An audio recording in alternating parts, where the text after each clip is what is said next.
Miriam Cartwright had never missed a day at the Willow Ridge Library, but that quiet Tuesday before Thanksgiving, she left early with a letter she had been too afraid to open. Outside, the air smelled of maple bark and distant chimney smoke. Fallen amber leaves collected along the cobbled paths as Miriam made her way down Elm Street, her steps soft in worn leather boots that had outlived 3 Vermont winters. She pressed the letter tighter inside her canvas tote, its corners nudging against the cracked spine of To Kill a Mockingbird, the copy with penciled margins from her grandfather. They used to underline the same lines, one sitting by the fire, the other curled under a throw blanket. The library still lingered in her senses, soft jazz humming under the creak of old wooden floors, the lemon oil rubbed into the checkout desk each Friday by Miss Green. She had helped Mr. Thomas earlier that morning, guiding his hands to a newly donated Braille edition of American History Through Monuments. His fingers hesitated, then danced slowly over the embossed surface like someone remembering the texture of a lost face.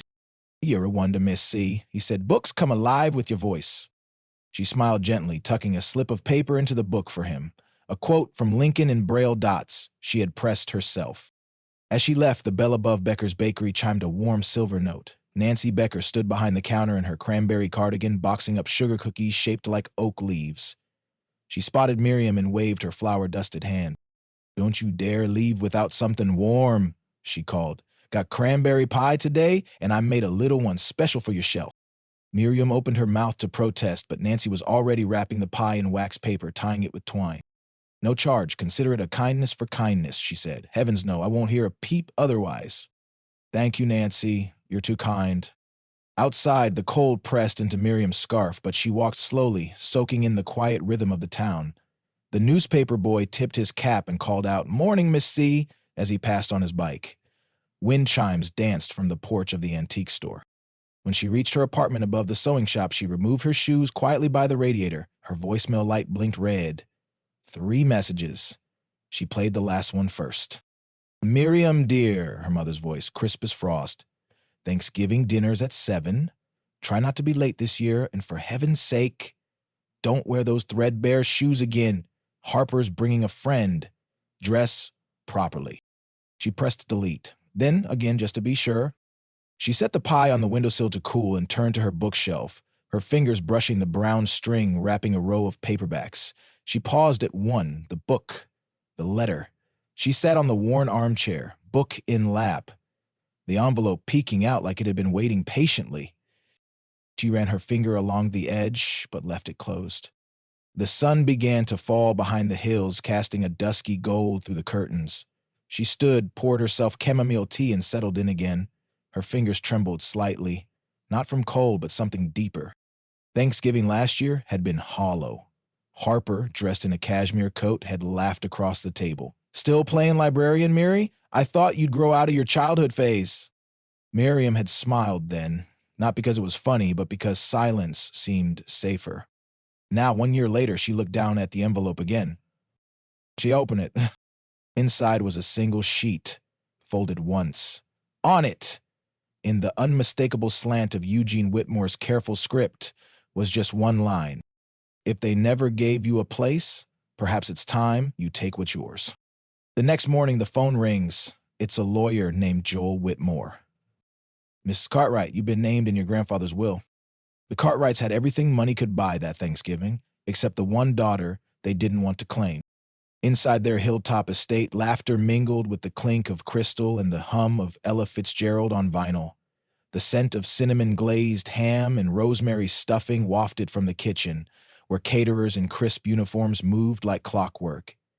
At the long mahogany table, Eleanor Cartwright sat with perfect posture, a sparkling pin in the shape of a turkey feather glinting on her lapel. Her husband James adjusted his cufflinks, nodding absent-mindedly as a guest complimented their new art installation in the foyer.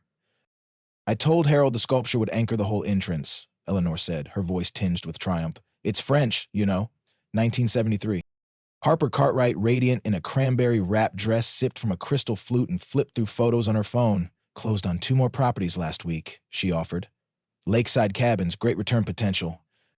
"Oh, Harper, you make it look so easy," Eleanor beamed. "Such vision. Not like—" Her sentence stopped short, replaced by a knowing glance toward James, who offered a faint smile. No one said Miriam's name. Across town, in a quiet apartment above Ye Old Book Nook, a pot of lentil soup simmered softly on the stove. Miriam wrapped herself in a quilt sewn from old wool coats and watched steam curl from her chipped mug. On the counter, Nancy's cranberry pie remained untouched, its twine still knotted tight. She had considered bringing it to dinner, but even that brief fantasy unraveled quickly. Instead, she spent the afternoon alphabetizing the children's book section by author's middle initials, just for fun. She lingered on the Beatrix Potter shelf longer than expected, remembering how she and Grandpa Eugene used to assign voices to each rabbit and badger. Downstairs, the bookstore closed early for the holiday. The wind rattled the window panes. Her only visitor had been the newspaper boy who'd slipped a Thanksgiving edition under her door with a handwritten note. "Hope you're staying warm, Miss C." Back at the estate, dessert had just been served, pumpkin tartlets with candied orange peel, when the butler announced a visitor. Joel Whitmore stepped inside, shaking light snow from his coat. His wool blazer was slightly worn at the elbows, his demeanor polite but unassuming. Harper raised an eyebrow. "Can we help you?" "I'm here on behalf of Eugene Whitmore's estate," Joel said evenly. "There are formal documents that require your attention." James looked up from his espresso. "Eugene? Miriam's grandfather?" "Yes, sir. He named several family members in his will. The reading will be held at Willow Ridge Hall in 3 days. Harper let out a short laugh. What could he possibly leave? An old toolbox and a map of regrets? Joel didn't respond. He simply placed an embossed envelope on the sideboard and offered a polite nod. "Have a pleasant evening." He was halfway down the driveway when his phone rang. He stepped into the shadows of a dormant oak tree and answered quietly. "Miss Cartwright," he said. "It's Joel Whitmore again. I just came from your parents' home. I wanted you to know, your grandfather left you something. He was very specific." Miriam stood still in her kitchen, the soup now cooling beside her. She gripped the phone tighter, but said nothing. Back at the estate, Harper pulled out her phone and typed quickly. "Whitmore, Joel Whitmore," she murmured. A few taps later, the screen lit up with a result. The Whitmore Foundation, endowed 1983, charter suspended, trust account active. She narrowed her eyes, fingers frozen above the screen. Harper Googles Joel Whitmore and discovers the Whitmore Foundation and its dormant trust account. The law office smelt like lemon oil and old justice, the kind that took decades to arrive. Miriam stepped through the threshold of Whitmore and Beck, her boots slightly damp from the soft snow beginning to collect on Willow Ridge's brick sidewalks. The warmth inside was immediate and quiet. Walnut bookshelves lined the room, their spines gleaming under the light of brass lamps. In the hearth, faint embers glowed beneath charred logs, crackling softly. She slipped her coat off carefully and felt the familiar tick against her palm. Her grandfather's pocket watch, its silver surface dulled by time but still keeping perfect rhythm. She tucked it back into her coat pocket before joining the others. Eleanor and James Cartwright sat straight-backed in leather chairs. Eleanor's gloved fingers curled around a bone china teacup, untouched. Harper scrolled through her phone with one manicured nail, pausing only to sigh loudly as Joel Whitmore entered the room with a folder pressed to his chest. "Thank you all for being here," Joel began, voice even. "I know the weather isn't ideal, so I'll get right to it." He sat at the end of the long oak table, flanked by 2 witnesses, Nancy Becker, who offered Miriam a small wink, and Mr. Patel, the retired school teacher known for tutoring half the town in algebra back in the ADS. Joel opened the folder. Mr. Eugene Whitmore left several specific requests. To Mr. Patel, a set of vintage science encyclopedias and his personal telescope. To Nancy Becker, his brass record player and his Ella Fitzgerald collection. Nancy smiled quietly, folding her hands in her lap. Harper cleared her throat. "Do we really need to hear about old jazz records?" Joel continued without flinching. To Eleanor and James Cartwright, the framed family photographs and a commemorative plaque from Eugene's years in municipal engineering. James blinked. Eleanor looked vaguely insulted. "And finally," Joel said, pausing briefly, to Miriam Cartwright, he leaves the Whitmore Foundation in its entirety. The silence was immediate and total. Even the fireplace seemed to quiet. "What?" Harper said, the word barely audible. Joel's voice remained steady. "The foundation includes the property at 212 Riverbend, currently a vacant lot zoned for community use, a dormant trust account valued at $2,800,000, and intellectual property rights to the STEM education programs Mr. Whitmore designed for underserved schools. You giving all that to her? Harper stood now, voice rising. She's a librarian. She doesn't even own a car. Joel didn't blink. Mr. Whitmore believed Miss Cartwright was the only one who shared his values. Eleanor scoffed. She spent Thanksgiving alone. What values are those? Joel reached into the folder and withdrew a second envelope unsealed. There's also this, addressed specifically to Miss Cartwright. Miriam took it with both hands, careful not to crease the paper. Inside, in her grandfather's familiar hand, they feared what I built because it wasn't for them, but it was always for you. Harper pushed back from the table, grabbing her coat with jerky movements. This is absurd, she hissed. We'll contest, I swear. You're free to contest, Joel said, calm but clear. Just be aware, it's all in the public record. The board, the witnesses, the planning committee, they've seen the documentation. James shifted in his chair. Eleanor murmured something under her breath, eyes narrowed in silent calculation. Nancy rose gently and placed a hand on Miriam's shoulder, grounding her. Miriam turned to them and softly said, I accept. The building stood quiet by Willow Lake. Its bricks held more secrets than most homes ever would. A thin sheet of frost clung to the windows as Miriam turned the old brass key in the lock. The door opened with a soft groan, releasing the scent of cedar wood and thyme. Joel stepped in behind her, flipping the light switch.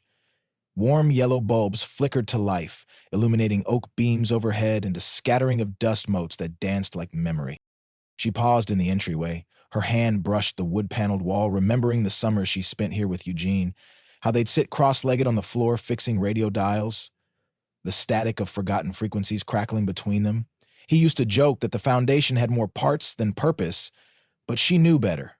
Even then, the place felt like a heart that beat for someone else's sake. Joel led her through a narrow hallway lined with photographs. School groups receiving science kits, seniors clustered around a yoga instructor, handwritten thank you notes in mismatched frames. This wing hosted free legal clinics, he said softly, every other Thursday. Pro bono support, housing rights, workplace disputes. Your grandfather handled a few himself even after retiring. Miriam ran her fingers over a filing cabinet handle, then stopped at a fireproof chest in the corner. Joel nodded. That one's locked for a reason. He handed her a smaller key. Inside, she found a ledger bound in deep blue leather, the title etched in gold, discreet aid, no repayment required. She opened it gently, using the cotton gloves Joel provided. The entries were handwritten, meticulous. Families she recognized from church potlucks, her high school librarian, a classmate who had dropped out sophomore year. Next to his name, a note. Dental surgery for mother, 2007. She turned the pages slowly. Your grandfather believed in silent kindness, Joel said. He thought dignity wasn't something to be borrowed. Miriam didn't speak, only nodded. A knock at the side door broke the stillness.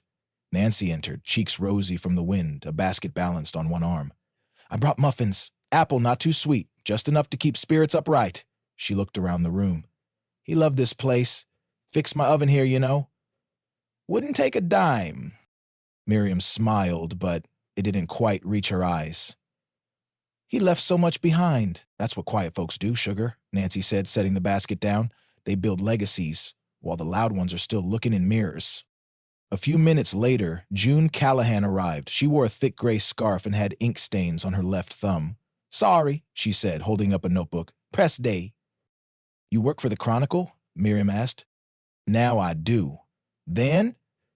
I was just a scared kid hoping for a shot at college. She held Miriam's gaze. Your grandfather gave me that shot. Miriam looked down. You were one of the grants. June nodded. He called it quiet tuition. Never wanted his name on a plaque. Just wanted you to show up. They walked together into a sunlit room overlooking the lake. June gestured toward the shelves. I'd like to help. Tell the real story, if you're ever ready. People need to know what this place meant. Marianne didn't answer. She stood before a framed quote on the wall, the glass catching the last light of day. Help in silence is the loudest kindness. She moved back into the main office alone. One last page in the ledger caught her attention, near the back. Her breath caught. James and Eleanor Cartwright, $12,000, 1996, for restart, with dignity. Joel appeared in the doorway as she read. There's something else, he said carefully, Harper's requested a private meeting over coffee. She says she wants to resolve tensions. Jewel informs her Harper has requested a private meeting over coffee to resolve tensions. Harper smiled like it was brunch, but Miriam knew a knife could be hidden in fine china. The Main Street Cafe was dressed for the holidays, garlands laced with golden bows draped across the windows, and the scent of cinnamon hung in the air like memory. Miriam slid into the corner booth just as the first flakes of snow began sticking to the sidewalk. Across the room, a group of elderly men hunched over a chessboard, one tapping his bishop as if it owed him rent. Harper was already seated, a porcelain mug in front of her, steam curling over its rim. Her blazer was cashmere, her jewelry minimal, her smile deliberate. "Coffee's on the house," she said, motioning toward a second mug the waitress placed gently before Miriam. "Didn't know how you take it, so I asked for thoughtful." Miriam nodded once. "Thank you." Nancy sat at a booth near the window, half shielded by a poinsettia display, a crossword folded neatly in front of her, but untouched. "So," Harper said, stirring her drink with the elegance of someone used to cameras, "how are you adjusting? I've heard mixed things, but I must say you've handled this with such composure, very public, but very poised." Miriam sipped quietly. "You know," Harper continued, "it doesn't have to be awkward. The foundation has great bones, but let's be honest, it needs modern direction. PR gold, really. Community meets legacy. We're thinking of merging it with the Cartwright Trust." Miriam looked past her, toward the cafe counter where a teenager was arranging cranberry muffins in a display shaped like a wreath. "Our family," Harper said, leaning in. "You've done a good job keeping Grandpa's acquaintance ideals alive, but you're not equipped to manage this scale. We have lawyers, planners, reach. You have books." Miriam reached into her coat and unfolded a slip of paper, creased, fragile. She placed it on the table between them, weighted by the edge of her mug. Harper glanced down. "James and Eleanor Cartwright, $12,000, 1996, for a restart. With dignity." Harper's eyes flickered. Her hand shook slightly as she reached for her cup. "He helped you when you were drowning," Miriam said softly. "Now you want to sink what he built to keep yourself afloat." Harper's face tightened, but she recovered quickly. "You really think running this charity makes you noble?" "I think honoring someone's work without exploiting it makes me whole," Miriam replied. The waitress came by and refilled Miriam's cup first, offering a small smile before disappearing back to the counter. Harper said nothing. Miriam folded her napkin slowly, smoothing each crease until it was a perfect square. Harper rose with a practiced flick of her coat sleeve and turned toward the door. Miriam's phone buzzed against the table. She flipped it over. A message from Joelle. "Just received notice. Your mother's filed to contest the will, alleging Eugene was mentally unfit." Justice didn't arrive with sirens. It arrived on snow boots through the back door of the courthouse. Miriam walked quietly past the pine wreath hung crooked on the heavy oak door, her breath rising in small clouds as the morning light filtered over Willow Ridge. The town square bustled just a few blocks away, with knitters setting up their stalls and children chasing snowflakes near the cocoa stand. But inside the courthouse, it was hushed, wood-paneled walls absorbing the tension of old air and fresh judgment. Joel adjusted his scarf and offered a reassuring nod as they entered the hearing room. It wasn't grand. Just 10 pews, a modest seal above the bench, and a judge who looked more like someone's kindly uncle than a dispenser of rulings. Miriam took her seat without a glance toward Eleanor, James, or Harper. The Cartwrights sat stiffly 2 rows behind, their winter coats still buttoned as though they planned to leave quickly, or not stay at all. Joel stood first. He spoke gently, letting Eugene's diary speak louder than any raised voice could. He read from Foundation, reports, details of how the aid had been distributed, how meals had been served anonymously, how scholarships had gone to first-generation students without strings.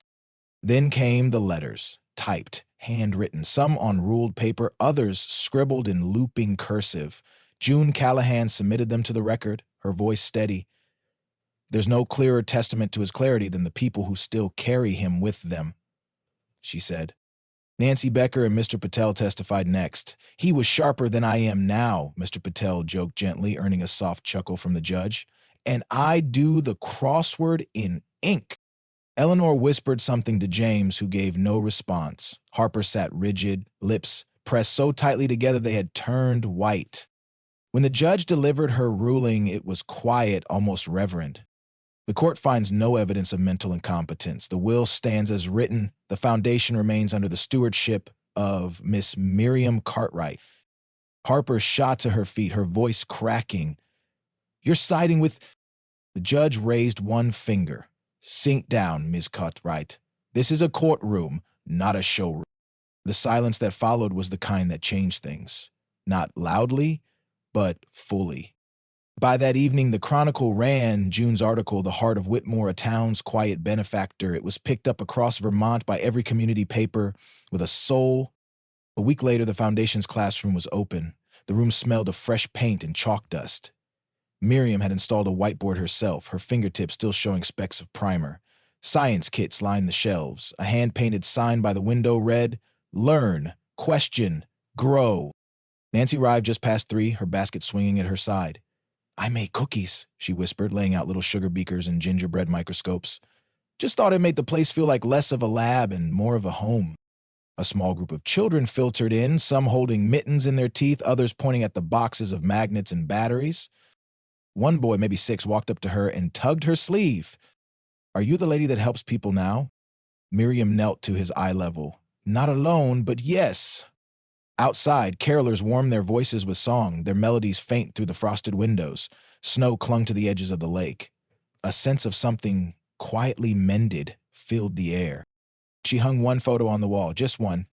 It was of her and Eugene beneath a maple tree, both holding books, his hand resting gently on her shoulder, both faces soft with purpose. At dusk, a knock came at the door. A delivery man held out a long, narrow box. Label, "Solar Prototype, Greenlight Phase 1, Ethiopia Deployment." She pressed her hand to the lid and smiled. Eugene's final project, moving forward. In a quiet town dusted with snow, one woman chose grace over bitterness and silence over spectacle. Miriam Cartwright didn't fight to win. She simply stood in the light her grandfather had left behind. True kindness doesn't need a stage. It moves quietly, restoring what pride or wealth alone cannot. Sometimes, the ones dismissed are the very ones who carry forward the legacy no one else dared to hold. If this story touched something in you, perhaps consider the quiet acts of love happening around you now. Unseen, but never unimportant.